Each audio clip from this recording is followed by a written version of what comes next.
ഈ വർഷത്തെ മൺസൂൺ കാലാവസ്ഥ പ്രവചനം. ഈ വർഷത്തെ മൺസൂൺ സീസണിൽ ഇന്ത്യയെ സാധാരണയേക്കാൾ കൂടുതൽ മഴ പ്രതീക്ഷിക്കുന്നുവെന്ന് കേന്ദ്ര കാലാവസ്ഥാ വകുപ്പിന്റെ പ്രവചനം. 105% വരെ അധിക മഴ ലഭിക്കുമെന്നും കാലാവസ്ഥാ കേന്ദ്രം അറിയിച്ചു. ഇന്ത്യയിൽ മഴ കുറയാനുള്ള കാരണമായ എൽനിനോ സാഹചര്യം ഈ തവണ ഉണ്ടാകാൻ സാധ്യതയില്ലെന്നും കാലാവസ്ഥാ വകുപ്പ് പറഞ്ഞു.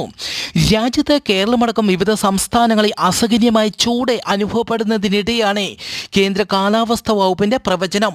കേരളത്തിലായിരിക്കും ഈ പ്രാവശ്യം ആദ്യ മൺസൂൺ എത്തുക എന്നും കാലാവസ്ഥാ കേന്ദ്രം അറിയിച്ചു. ഇന്ന് കാലത്തെ ഉണ്ടായ 2 ഭൂകമ്പങ്ങൾ. അഫ്ഗാനിസ്ഥാനിലെ ഹിന്ദുകുഷ് മേഖലയിൽ 5.9 തീവ്രത രേഖപ്പെടുത്തിയ ഭൂകമ്പം ഇന്ന് റിപ്പോർട്ട് ചെയ്തു. ഡൽഹിയിലും പ്രകമ്പനം അനുഭവപ്പെട്ടു.